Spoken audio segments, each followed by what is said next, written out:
प्रेम प्रसंग की आशंका से शुरू हुई जांच ने ऐसा मोड़ लिया कि पुलिस भी हैरान रह गई। चतरा के चर्चित प्रमोद हत्याकांड में अब जो खुलासा हुआ है उसने पूरे मामले की तस्वीर ही बदल दी है। नमस्कार, आप देख रहे हैं RR 24। चतरा जिले के राजपुर थाना क्षेत्र के गड़िया गांव निवासी प्रमोद कुमार हत्याकांड का पुलिस ने बड़ा खुलासा किया है। इस मामले में पुलिस ने 2 आरोपियों को गिरफ्तार किया है, जबकि एक नाबालिग को निरुद्र किया गया है। पुलिस के मुताबिक प्रमोद कुमार ने कुछ दोस्तों से अवैध हथियार उपलब्ध कराने के नाम पर करीब 40,000 रुपए एडवांस लिए थे, लेकिन पैसे लेने के बाद भी वह हथियार उपलब्ध नहीं करा रहा था। इसी विवाद ने आखिरकार उसकी जान ले ली। मृतक के पिता ने पहले राजपुर थाना में उसके अपहरण की शिकायत दर्ज कराई थी। इसके बाद पुलिस उसकी तलाश कर रही थी। इसी दौरान गड़िया पुल के पास नदी की बालू में दबा हुआ एक शव बरामद हुआ, जिसकी पहचान प्रमोद कुमार के रूप में हुई। SP अनिमेश निथानी के निर्देश पर गठित विशेष जांच टीम ने मोबाइल, सोशल मीडिया और तकनीकी साक्ष्यों की जांच शुरू की तो शुरुआत में प्रेम प्रसंग का एंगल भी सामने आया, लेकिन गहराई से जांच करने पर के पीछे अवैध हथियारों के सौदे का विवाद सामने आया। जांच में यह भी खुलासा हुआ कि प्रमोद ने मिले पैसों से एक iPhone खरीद लिया था। हथियार नहीं मिलने और पैसे डूबते देख उसके दोस्तों ने मिलकर हत्या की साजिश रची और उसकी हत्या कर शव को नदी के बालू में गाड़ दिया ताकि साक्ष्य मिटाया जा सके। पुलिस ने गिरफ्तार आरोपियों की निशानदेही पर हत्या में प्रयुक्त गमछा, रस्सी, मृतक का मोबाइल, 3 अन्य मोबाइल फोन और 7 जिंदा कारतूस बरामद किए हैं। SDPO सन्नी वर्धन ने बताया कि मामले में अन्य लोगों की संलिप्तता की भी जांच की जा रही है और पूरे नेटवर्क को खंगाला जा रहा है। पुलिस का कहना है कि अवैध हथियारों के कारोबार में शामिल किसी भी व्यक्ति को बख्शा नहीं जाएगा। दिनांक 7 जून को वादी देवलाल यादव के द्वारा राजपुर थाना जिला चतरा में एक आवेदन दिया गया था, जिसमें उन्होंने अपने पुत्र प्रमोद कुमार के कुछ अज्ञात लोगों के द्वारा अपहरण किए जाने की बात बताई थी। इस संबंध में राजपुर थाना कांड संख्या 3726 जो कि दिनांक 7 जून को दर्ज हुआ और उसमें SP सर के आदेशानुसार एक टीम का गठन किया गया, जिस टीम ने जो है सो इस केस के लिए काम करना शुरू किया।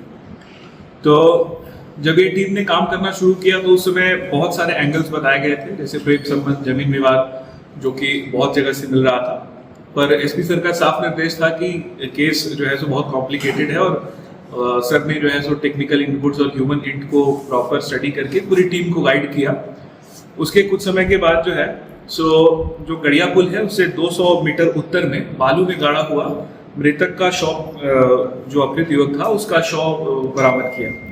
उसके बाद जो है सो और गहनता से जब छानबीन हुई, इन्वेस्टिगेशन हुआ, तो ये बात सामने आई कि युवक की हत्या पथेल गांव के उसके दोस्त ने ही कुछ अन्य लोगों के साथ मिलकर अवैध हथियार की खरीद बिक्री को लेकर 4 साथियों के साथ मिलकर किया था और साक्ष्य छुपाने की नीयत से उस शव को बालू में गाड़ दिया था। हत्या के पीछे कारण क्या था सर? हत्या के पीछे का कारण था हथियार, अवैध हथियार की खरीद बिक्री। कहाँ से खरीद बिक्री कर रहा था ये लोग? देखिए, हम लोग टेक्निकल इनपुट्स पे उन सारी चीज़ों पे काम कर रहे हैं। हम जो है सो बहुत लोगों के जो ह्यूमन इंट और स्पाइस हैं हमने लगा रखे हैं, हम सोर्स का पता लगा रहे हैं। पर अभी जो ये हत्या हुई थी इसमें बहुत तरह के अफवाहें थी कि प्रेम संबंध है, जमीन विवाद है और बहुत लोगों पर शक भी गांव के लोगों पर जाहिर किया जा रहा था, मतलब मृतक के परिवार वालों के द्वारा, समाज के लोगों के द्वारा। परंतु जब इसमें गहनता से छानबीन हुई, SP सर ने कहा था कि इसमें और भी एंगल्स हो सकते हैं और टीम ने जब पूरी गहनता से छानबीन की, बहुत मेटिकुलस वे में इन्वेस्टिगेट किया, तो ये फैक्ट सामने आया कि अवैध हथियार की खरीद बिक्री ही रीजन है। तो उस उद्देश्य क्या रहा होगा सर खरीद बिक्री का? उद्देश्य रहा कि जो मृतक है उसने प्रॉमिस किया था कि मैं हथियार अवेलेबल कराऊंगा और वो नहीं करा पाया, उसने कुछ पैसे लिए होंगे। तो किसको कमिटमेंट किया गया था? कमिटमेंट किया था जो मारने वाला है, जो इसका खुद का जो दोस्त था, तथाकथित दोस्त था, सुनील जिसका नाम था। तो ये लोग किस लिए खरीद रहे थे सर वो हथियार? हाँ, इस चीज पे ही गहनता से छानबीन चल रही है। उसके जो फोन उसका जब्त हुआ है, उसके चैट्स में भी कुछ लोगों से उसने चैट किया है, तो हम लोग उसको और एनालाइज कर रहे हैं, फाइन ट्यून करके फिर इसमें अग्रेतर कार्रवाई अभी जारी है। तो उसके बाद जो है तो और सूचित किया जाएगा मीडिया को। तो क्या कुछ सर ये लोग ट्रांसपोर्टर थे या फिर किसी बड़ी घटना को अंजाम देना था? हाँ, किसी लूट संबंधी किसी घटना को अंजाम देना इनका उद्देश्य था।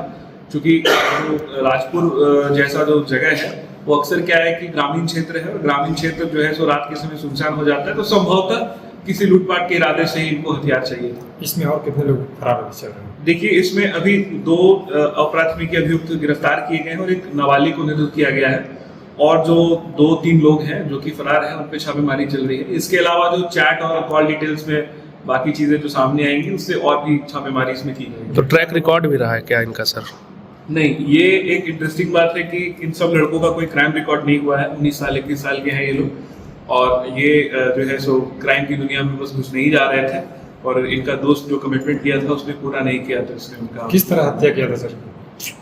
देखिए, वो पोस्टमार्टम रिपोर्ट कंप्लीटली आ जाने के बाद बताएंगे। फिलहाल में तो उसकी हत्या जो है सो की गई, रस्सी और गमछा जो मिला है, और पोस्टमार्टम रिपोर्ट जब कंप्लीटली आ जाएगा तो उसके बारे में बताया जाएगा। और इसने जो कन्फेशन दिया है उसके हिसाब से कुछ कुछ चीज़ें बताई हैं।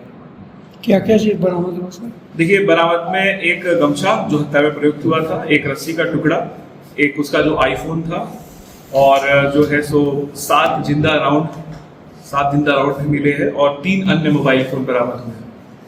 तो मृतक का सर हथियार तस्करों से भी साठगांठ का कुछ साक्ष्य मिला है क्या? देखिए, अभी तक इस पे कोई साक्ष्य नहीं मिला है। हम लोग इसीलिए इसको फाइन ट्यून कर रहे हैं, और इसमें और ज्यादा डिटेल्स हम लोग निकाल रहे हैं कि इसके पास क्या कोई और फोन था, कोई सिम था जिससे ये बात कर रहा था।